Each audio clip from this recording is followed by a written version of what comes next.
Welcome back to Just Giants with Grump and the Cranky Fan, the best damn podcast for the best damn football team. I'm your host, the Football Grump, and with me as always is Mike the Cranky Fan. Oh, Grump, how's it going? For everybody who's listening to this and watching this, I'm sure you're all Yankee fans. At this point, you're listening to this probably on Friday morning. Congrats, you're very close to the playoffs, joining my Tampa Bay Rays in the postseason. So, we need something for a diversion for this horrible start to this Giant season. So at least we're all kind of happy right now. We're all getting into playoffs for baseball. And it's preseason started for hockey. Preseason for basketball starting. So let's not despair that life is over because our New York football Giants are 0-3. I mean, this week has felt like a year. I mean, and it's been quite a week for the Giants. Three losses. They had some level of a reprieve because they had that week 2 Thursday game. There was a big stretch of time in between. There wasn't a whole lot of time after the first game of the season to really, get hammered with too many questions and complaints. And the week 2 game, I mean, they played pretty well despite losing. I mean, right down to the very end, at least there was some level of adjustment from week 1. But this week 3 matchup, I mean, they reverted right back to that same conservative, gun-shy offense. And the press hit them hard. And then on top of that, I mean, the injuries from the game too. I mean, there's the laundry list of injuries coming from that game and going into week 4 is a laundry list. Right. I mean, time out for a minute. Before we even get into injuries, let's address what you say about the press and the press conferences and all the comments that were said back and forth. And, first of all, I'm wearing my old shirt from 2007. Talk nice. Is to play the game. I don't want to get into this too much about these press conferences because I think people take too literally and too seriously what people say with, players or coaches, and it's all coach speak and all nonsense. But the one thing, everything we heard all these people saying stuff, there's a lot of defensiveness, and a lot of the questions that were asked were purely ridiculous. I mean, I was listening to the post-game show on the way home Sunday, and everybody kept asking all the defensive players, are you overrated? Is this an overrated bunch? I mean, this is now a press corps that kind of smells blood in the water, and they're ready to get a rise out of these players and everything. So I don't want to hear people criticizing the players for being defensive or being selfish or me first. I mean, look, this team is 0-3. They know deep down that their season is in serious jeopardy. The last thing they need to hear are moronic questions and questions that are quite frankly trying to get a rise out of them. So, and I don't care what the coaches say. I mean, everybody jumped on Joe Judge for it.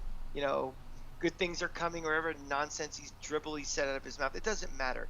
Just ignore all that stuff. Don't take what they say literally.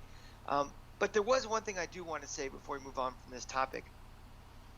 I thought it was quite telling the interaction between Joe Judge and Jason Garrett, especially on the punt, which we criticized pretty roundly on last episode. And Garrett was asked about that, and he just said, "That's the head coach's decision."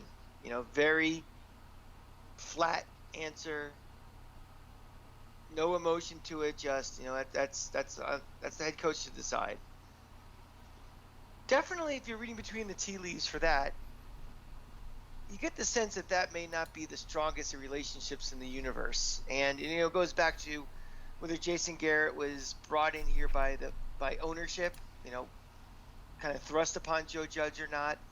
There seems to be a disconnect on play calling and everything. We don't know what's going on, but I definitely thought that was the one piece from this week to take away of that relationship. And people want him to be fired immediately for the bad play calling. It depends on what the hold he has on the Maras and how long they want him around. I mean, they may take play calling away from him, but he's not getting fired anytime soon. What do you think of all that? Yeah, I thought there was definitely some head buddy clash. From what Jordan Raanan has reported is that Jason Garrett may not have been Joe Judge's hire, but it was strongly recommended from the Maras, which is almost like telling a first-year head coach you got to do it, I guess. I don't know. I mean, at the end of the day, I you can tell that there is a different relationship between Joe Judge and Patrick Graham than there is Joe Judge and Jason Garrett. You can tell that there's a different relationship. But I think that at a certain extent, this is kind of the offense that Joe Judge probably wants to run. So I mean, it's or it's at least similar. Let's say that. Let's say the philosophy of moving the ball downfield instead of pushing the ball downfield is kind of what he's either all about or what he thinks is best for a roster with Saquon Barkley on it. I'm not sure. And the conservative nature of it too. I mean, that kind of seems to be fitting like the overall, culture that's being created by this Giants team right now is to don't make any mistakes, keep it close to the vest, and I'd rather just punt it away and play good defense. So on the surface, it seems like it's kind of a match made in heaven, but reading between the lines, you can tell something's bubbling underneath. Yeah, and to your credit about like the dumb questions, I mean, like I saw like somebody asked Kenny Golladay, and every beat reporter like retweeted this video of his answer. Kenny Golladay is being asked, like, why don't you have more downfield targets or whatever, something like that. It's like, what do you think he's gonna say? I don't like running deep routes. I don't know what you're just trying to get him to call out his coach. You know the answer already. You're just setting him up, and trying to get, I want a rise out of him. They're trying to get a story. They're trying to get clicks. It's so obvious what they're trying. Yeah, to but you know what though?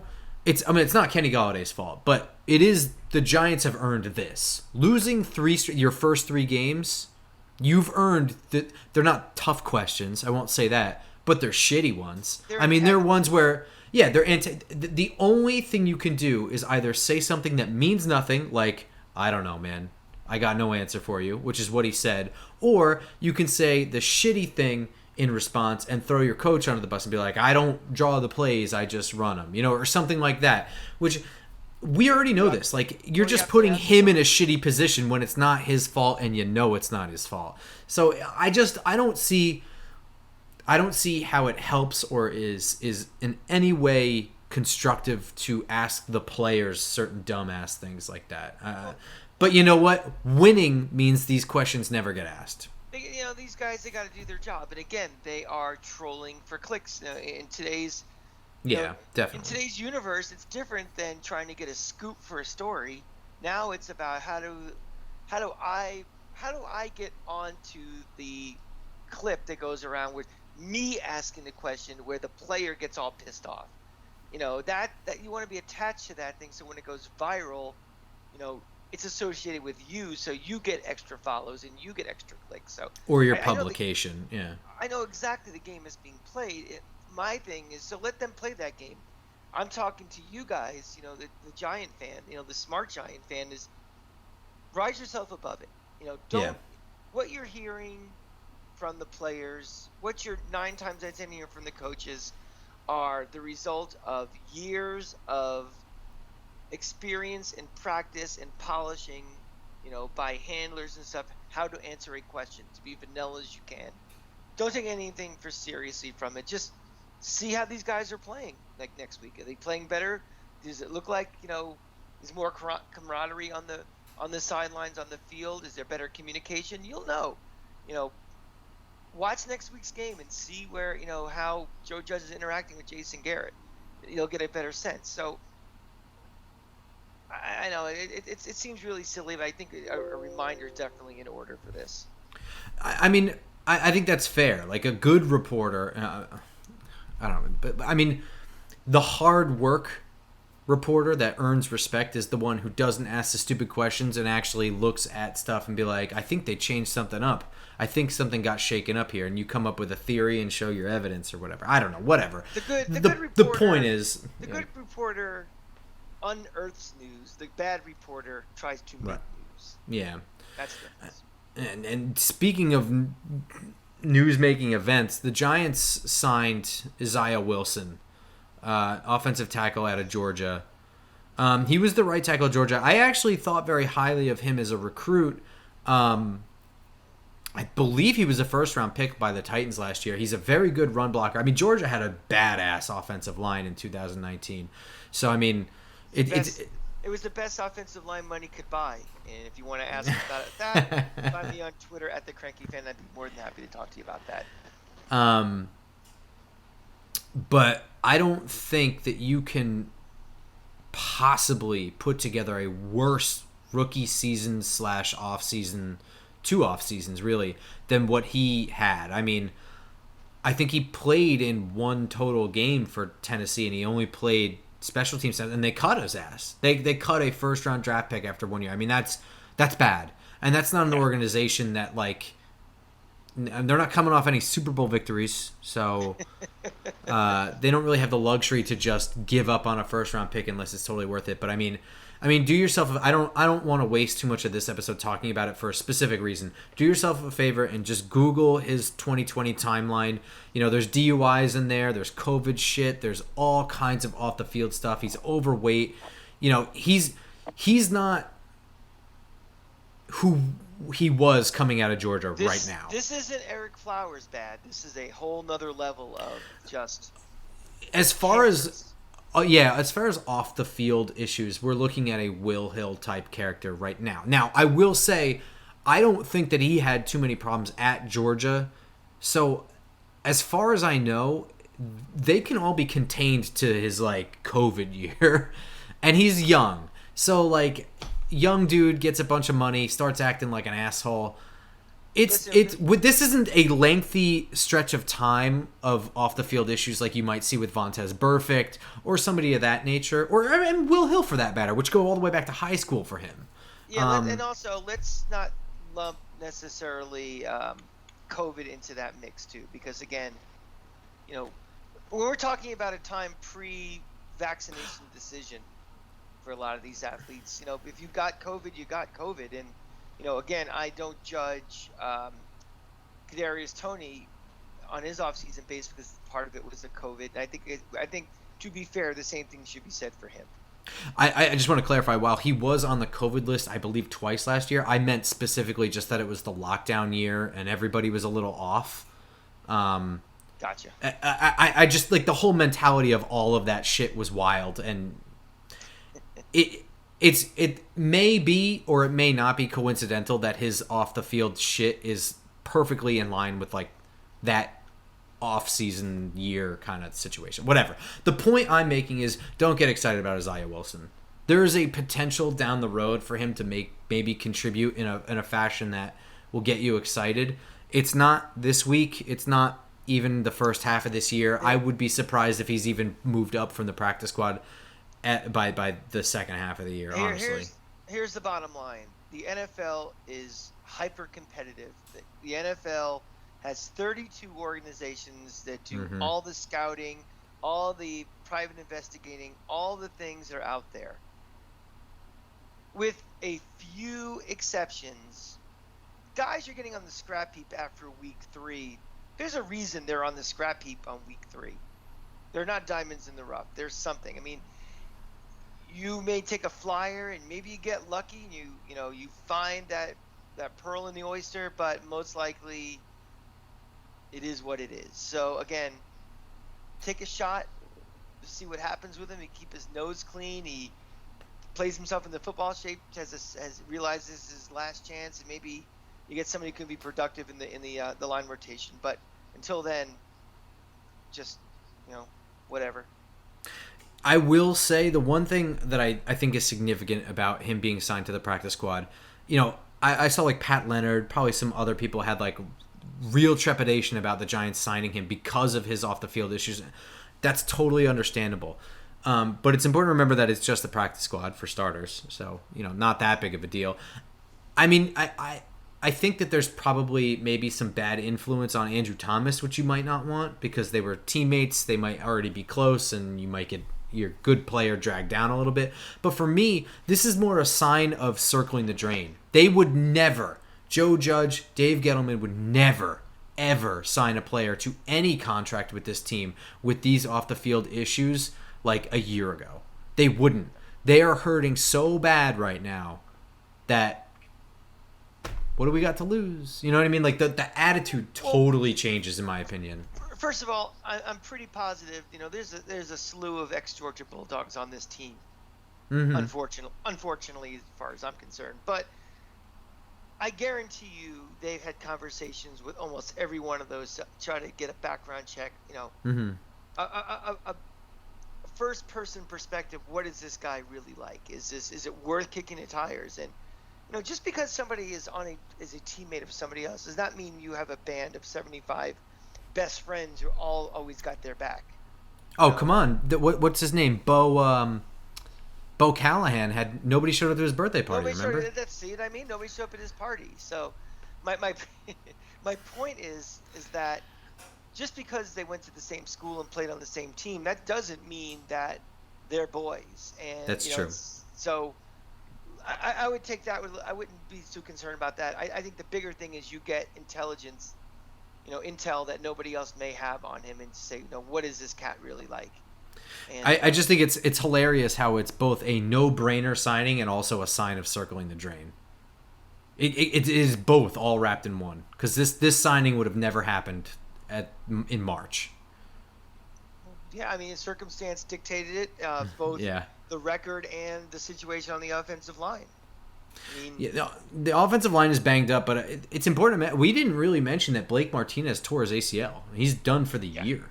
Talk about burying the lead. That's a major problem.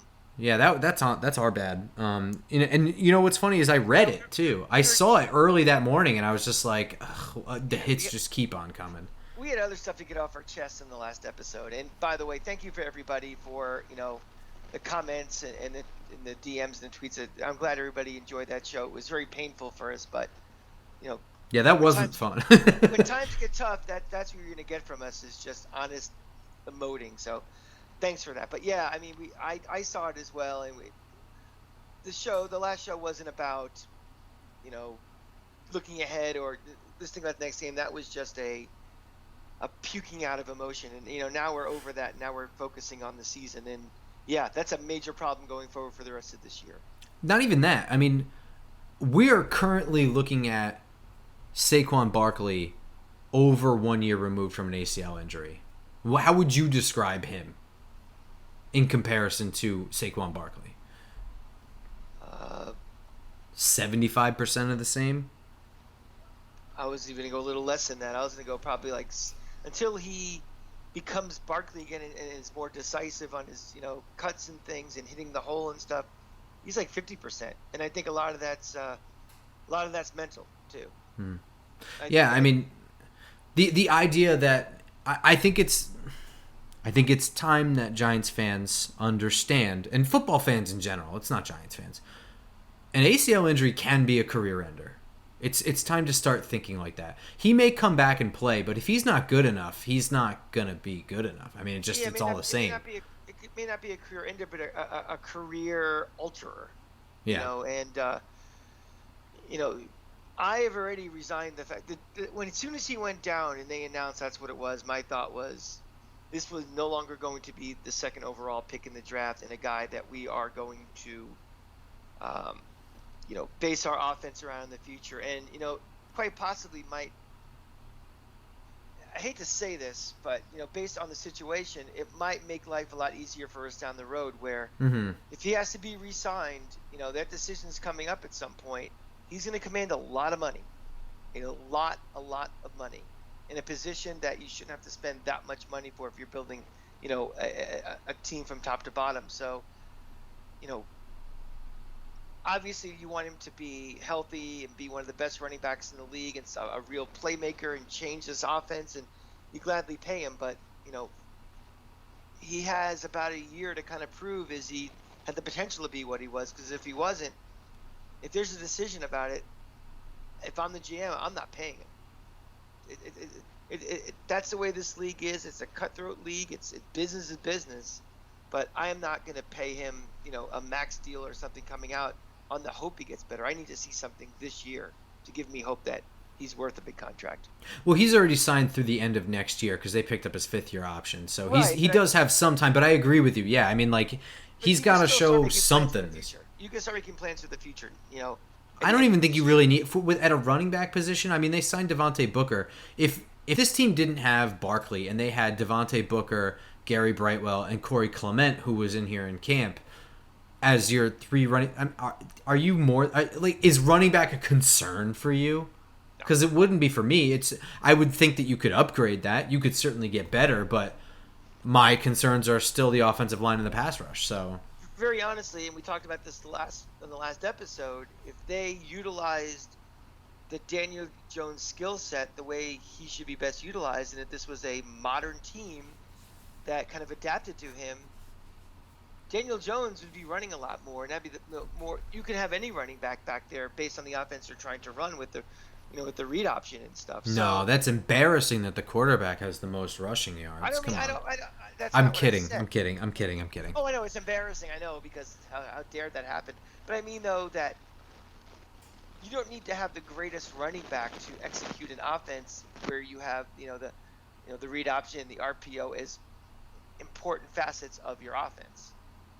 You're not a running back doesn't have to create something out of nothing as much that way. It's kind of making his life a lot easier. So that's what I was trying to say about that. 100%. Okay, so injuries. Sorry, let's get this under control. The Giants' injury list is insanity. Most importantly, Darius Slayton, Sterling Shepard, and Ben Bredeson still have not practiced as of Thursday, which is when this is being recorded. All of those are significant. Slayton probably the least significant because it seems like they found at least something that fits this offense well with Colin Johnson. Obviously, you still have Kadarius Toney to fill in some level of role. Sterling Shepard is probably the most locked-in player on the team, and him not being there, they're going to miss that. Yeah, but Grump, I'm worried about the depth of guys who drop balls. I mean, if Slayton's out, you're only down to Evan Ingram. So I'm a little worried about that. The ability for someone to drop a key pass in a key part of the game. So hopefully he gets better soon, so we can go back to our two-headed attack of guys who just our pinch droppers. Yeah, guys you throw in a pinch just to drop the ball. I don't know who's playing left guard. I'm assuming that Jonathan Harrison plays center and Billy Price moves over to guard. I believe he played all three interior spots at Ohio State. I think, according to my draft notes from when he was drafted, that's what I have written down. I didn't double check it. I think you mentioned that in the episode when we first got him too, that we can put him all over the place too. Oh, did I? All right, good. This is all sounding like it's in a trend. That's good. No one listens anyway, so we can say that and people will know. So. You can't say damn on the radio. The list of guys who are limited for the Giants is really long. Saquon Barkley, Keon Croson, Nate Ebner, Cullen Gillespie, Kenny Golladay, Casey Kreider, I don't even remember when that happened, Logan Ryan, and Caden Smith. All remember limited. What the term limited means. Limited means you are not able to execute every rep or snap in practice that you normally would based upon if you're a first string or second string guy. So limited is a very wide variance of what actually is going on. And it's really something for the benefit of the coaches if they want to cause some, something to think about on the other side, as they're preparing. Yeah, and this is going to be kind of a big one too. With Blake Martinez out, we're down to this Reggie Ragland, Tay Crowder, Carter Coughlin interior linebacker thing. I would think against the Saints with Alvin Kamara and a lot of the crossing routes and center of the field routes and just throwing the ball generally with the Sean Payton kind of offense, you'd want a lot more Tay Crowder out there than Reggie Ragland. I mean, they do run the ball, and Alvin Kamara is a very good runner. I actually really liked Alvin Kamara coming out of Tennessee. I would hope that you'd have more Tay Crowder out there, but he was limited with a hamstring injury today. Wasn't there Wednesday. So we're gonna have to watch that. He's your cover guy. I mean, I'm imagining there's gonna be a lot of Julian Love, a lot of Jabril Peppers, Logan Ryan, and Xavier McKinney. I mean, get as many coverage guys as you can. Julian Love and Jabril Peppers, for that matter, are both very good at coverage and playing the run really well. I would think that you're gonna see a lot of that. It's very simple. When you're facing a guy like Jameis Winston, the guy's a dummy. We know where he went to school. We just know. Forget about that fact, and forget about the fact he's a dummy or not. He is a guy that 1 week will have 4 touchdowns, and you think he's the second coming of Johnny Unitas, and then the next week he's the second coming of, I don't know, who's the shittiest quarterback you've ever seen. I mean, he's a guy that is easily baited into making poor decisions, and if you trick your coverage up and you confuse him and you do lots of things, he can very easily be baited. Ben DiNucci, that 4th string Cowboys quarterback they had last year. He might be the worst quarterback I've seen. I think. I don't know. Who do you think is the worst NFL quarterback you've ever seen? I mean, the one I picked is like it's like almost not fair. Who's the worst like quarterback who regularly played? I mean, someone like Ryan Leaf was really bad. Ryan Leaf was really bad. He was really, really bad. Jamarcus Russell, he was pretty terrible. He was pretty terrible, but he wasn't just like the guy can't play in the league. Like, I don't know. It's a good question. I mean, the Giants have had some real. Dave Brown is pretty shitty. And so was Danny Cannell. Yeah, well, he's a shitty human. So. Yeah. Boy, we're just rattling off all the Knowles and dogs who I hate this episode. Okay. So while the Giants have a laundry list of guys, and the list of guys who are out for the year, that's also like well documented. Blake Martinez, Shane Lemieux, these key guys, Nick Gates, very key guys on this roster. The Saints are somewhat in the same situation. Tre'Quan Smith, Teron Armstead is doubtful to play this game, I believe. He still isn't practiced. He's got an elbow thing. Marshawn Lattimore, I believe, is going to play, but he's got like a broken hand. Michael Thomas is out. I mean, that right there is probably like the one Saint that everybody knows. Sure. Marcus Davenport, Quan Alexander, Oni Maata, Ken Crawley. I mean, they're really hurting. This could be the time to catch them right now. Just with they're just the thing. I don't want to pump everybody up, but like. This might actually, if adjustments are made offensively to be aggressive and score some points, they can do that. But they won't be able to keep up with a Sean Payton offense if they don't score points.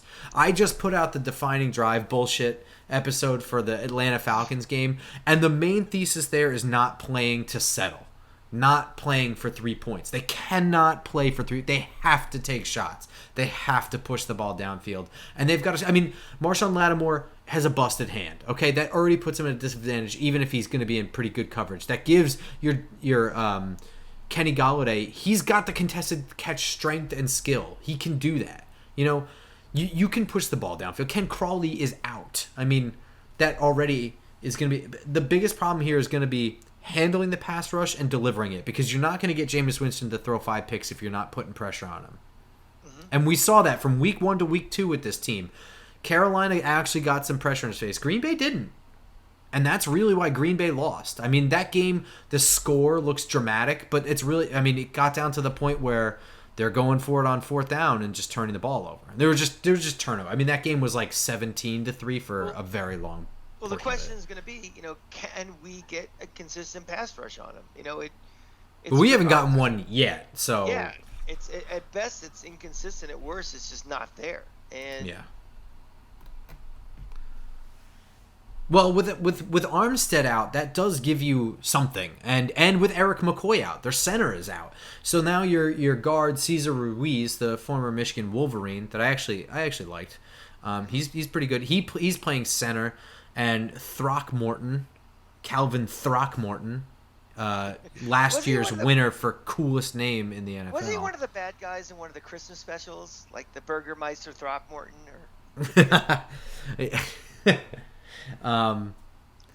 I believe that was Steve Buscemi's character's last name in Airheads, Rex Throckmorton. No, I love that movie though. Boy, we entered garbage time in week 4 of the Just Giants podcast. It's terrible, isn't it? No, this is your shot. You can get some pressure up the middle, and that's how you got to do it with Jameis, because Jameis can run, and he showed it. He ran pretty well against Green Bay. Green Bay could only get him from he just run away from it, man. But you get in his face. Yeah. He's not a running quarterback, but he can move if he has to. Mm-hmm. Yeah. So, yeah, for me, this game is going to be about 3 things and 3 things only. Offensively, be aggressive, handle their pass rush. I mean, Cam Jordan's a good guy, but I think Tano Pasno will play this game. He's pretty good. I don't know about Demario Davis, but they don't have like a crazy good pass rush, but they have enough. I mean, we're not very good at protecting their quarterback, so that's that. So you got to handle their pass rush, be aggressive on offense. Defensively, pressure Jameis Winston. They are missing their biggest weapons on offense, so get in his face, make him he threw into triple coverage against Carolina because he was panicking, and he threw a pick. So I mean, And he's he's done still that that his guy. entire career. Exactly. Yeah, he might have had. I mean, he's with a good coach now. He's gonna be better, but he is still that guy. When he panics, he's gonna try and do. He's gonna try and win the rep instead of throwing it away. That's what you gotta do. You gotta trick him, disguise things. And Patrick Graham, defensively, you gotta adjust. Sean Payton, to me, is the best offensive coach in the NFL. The best. That's my opinion. He will figure out whatever you came up to play with. So be ready to swivel to whatever he adjusts with. Those are my keys to this game. It's interesting you said that, and I definitely is in the Mount Rushmore of best offensive minds. But the Giants have always put up points against New Orleans, even down there. They put up points, but they can't ever match how many points ever. Well, I was going to say the defense has always been a sieve when we've been down there too. So, sure. I don't know. I mean, to me, the key to this game is if this team wants to start playing better, the biggest things are stop with the unforced mistakes when you get into the red zone and stop with the drive killers. A silly false start here, that ill-timed, bad snap when you're in the red zone, that untimely drop pass with it, basic fundamental things. We're now in week 4. So, okay, let's say because we just completely wasted the preseason. We took 2 weeks, 3 weeks to kind of get ourselves into game shape and game reps and, with practice and playing and everything. It's time, babe. It's week 4. This team should be ready to play. And I'm expecting the little foolish things that may be caused by rust or just not having your reps and stuff, that has to end. That's got to stop. It's too late. So when we have a nice drive and Daniel Jones is, matriculating down the field, getting first downs, running a little bit, finding open guys, and you're like, oh, he's got it together. We get to the 19th and it's 1st and 10. I don't want to see all of a sudden it's 3rd and 23. Yeah.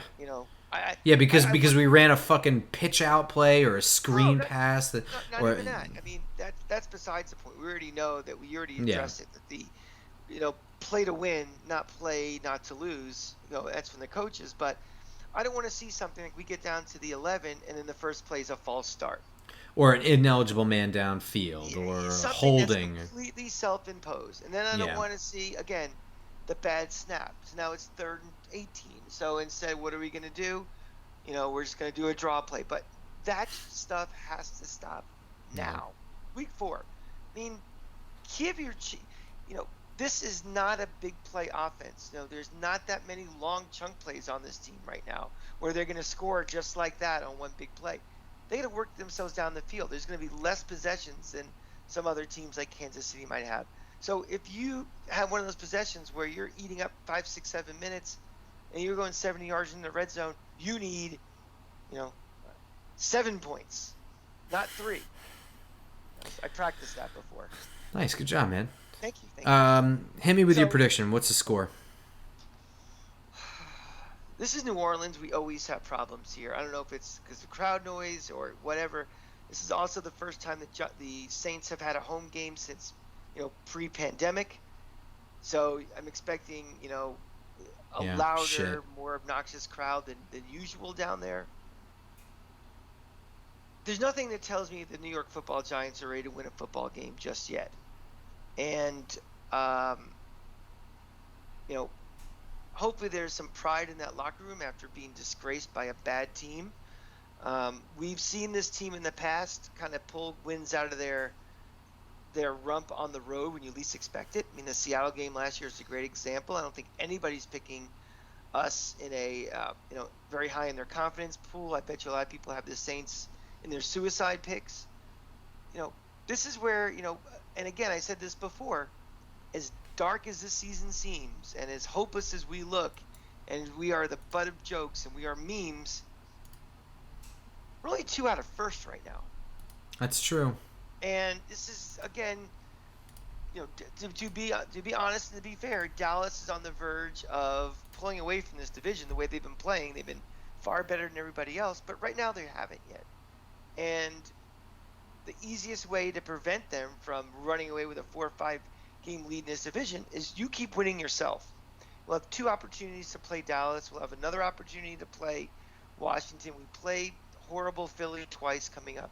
There is time to make up some ground if we start getting our groove and start playing. But damn it, we got to start now winning games, because if this is the league is new now with 17 games, so all of that teams have gone 0-2 and 0-3. Those stats don't really mean much anymore because it's different. But I can tell you one thing: you can play a 100-game season. If you start 0-4, your odds making the playoffs are not good. So, having said all of that, there's no chance for winning this weekend. I think this is a game where, unfortunately, because I have no luck, when there's always a good quarterback, bad quarterback, I always seem to get the bad quarterback on the good quarterback day, and I get a bad feeling that Punk Winston's going to have 4 touchdowns. And we're going to see some confusion back there. No Blake Martinez really hurts. Yeah. A fast track in the Superdome. I look at this as a loss, 35-21.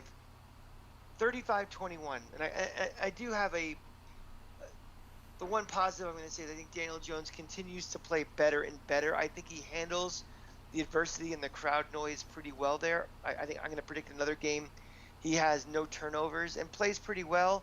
I just think this team just knows how to just losers lose and will find ways to screw up a drive or something foolish at the worst time, and we just won't be able to hang. So I'm going to say 35-21. We lose. I'm going to say 34-13. I want to believe that the evidence is clear on how. I mean, I've already detailed that some of this is player execution, but at the end of the day, even if the players execute, they're still not going to score a lot of points with this offensive scheme not having balls. And I'm not talking about play design. I'm saying when you call the plays that you call. They don't really call shots. So there's no reason for me to think that anything's going to change. Now, they did call some shots against Washington, but I can't rely on them to change because they just reverted back to their week 1 shit when they played week 3. So yeah, so I have, until I see some consistent scoring from this team, I'm going to assume that they're going to score 1 to 2 touchdowns and 2 to 3 field goals per game, and nothing more. Nothing more. So I'm saying 13.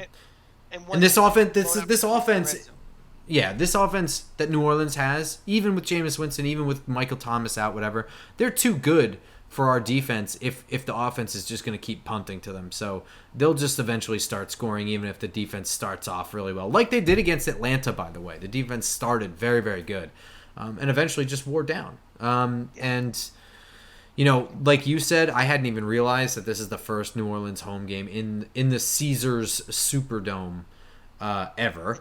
But in the Superdome in over a year. That didn't even occur to me that there hasn't been a crowd in there in some time. So, holy smokes, no remember chance. Their first game this year, they had to play in Jacksonville because of the hurricane. Yeah. Around the division, this one should be pretty easy. Kansas City's visiting Philadelphia. Name your score. Yeah. I've said it all along that Philly stinks. Some people got fooled by week 1, and they, maybe, but Dallas tore them apart last week, and Philly is not good. This is the beginning of the end for them.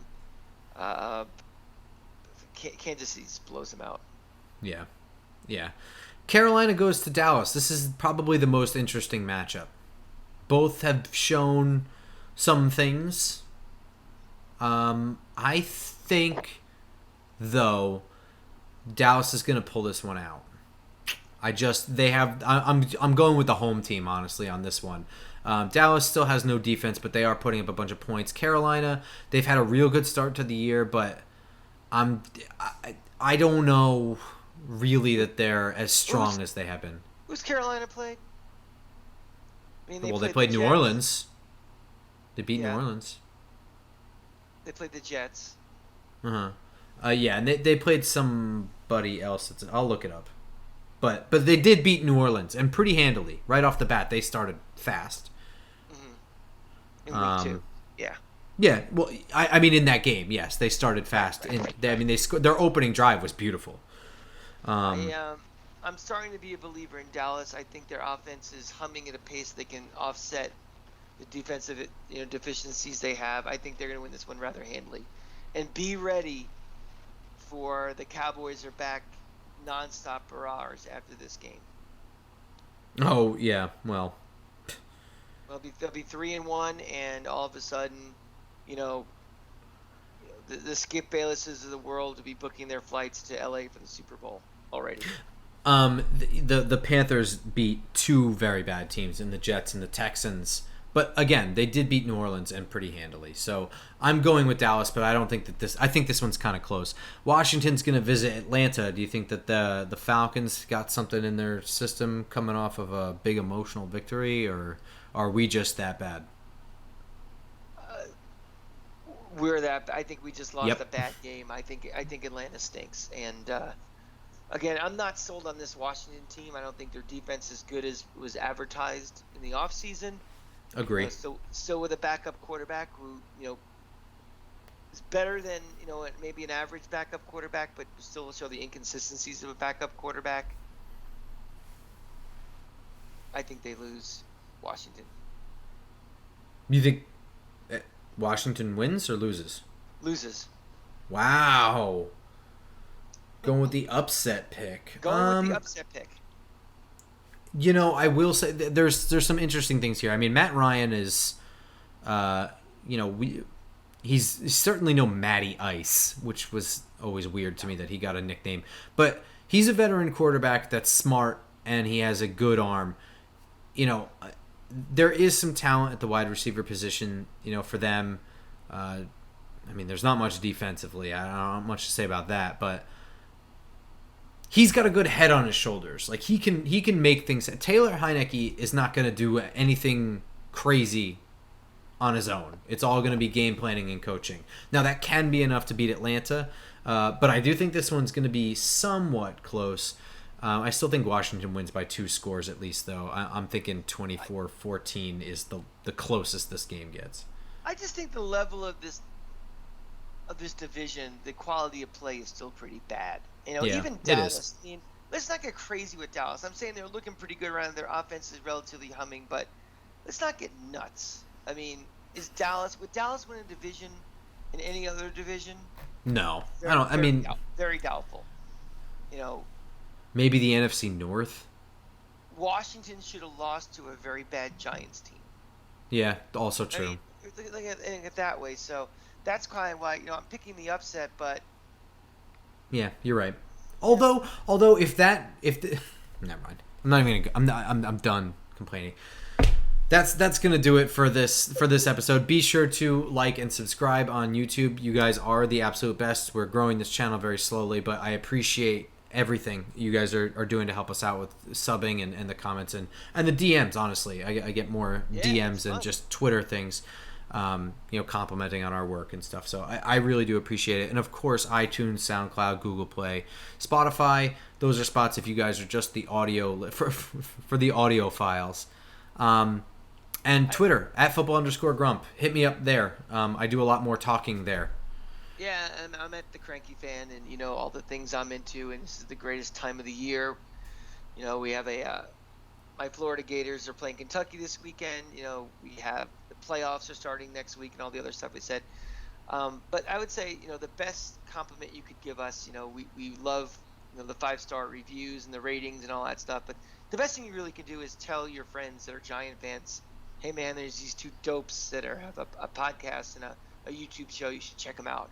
Because I think that's the fastest way we're going to grow this thing and interact with more of you guys and stuff is to have more, have more Giant fans listen and be part of our little, community. We have a bunch of regulars, guys that we always interact with who, they're great. We'd like to have more of them and, like to meet up with you guys before Giant games and maybe we'll have watch parties somewhere in the future stuff. We want to grow this community we're starting. So, we appreciate all the love and like I said, the best thing you can do is tell a friend, tell a Giant fan that check us out. Yeah, but absolutely, because there's a bunch out there, and really they're all pretty good. So whatever, but just there's a lot out there. So make sure you tell your friends. We do appreciate it. And one other thing as well is check out Grump's. I guess once a week you're doing them, or twice a week. After every game, the Defining Drive episode. Yeah, I mean, this is, our mainline show is just Grump and I just, shooting the shooting the shit about the game and our thoughts and predictions and everything. But Grump really, he goes into beast mode where he really breaks down the film and goes through, what's the key driver of a game in a win or a loss. So if you want to get a little more technical and a little more, second level, I would definitely check that show out. If you just want to hear us fools Babylon, we're right here also. But the good thing is they're all on the same feed for the YouTube channel. So for you guys who are just listening on the podcast, that you have to go to YouTube and check out. So go look up Just Giants and subscribe, and not the fishing show Just Giants, the New York Football Giants Just Giants show, because we got to beat those. We got to beat those pricks and having more subscribers than them. So that's play a real sport. Goal. Yeah, exactly. Although the Giants may be fishing very soon. Yeah, right. maybe that's the accurate podcast. They may be ice in January when the playoffs are going on. So let's try to prevent that if we can. Oh, Jesus. All right, guys. Thank you for watching. We'll see you on Sunday for the Giants game. Go Giants.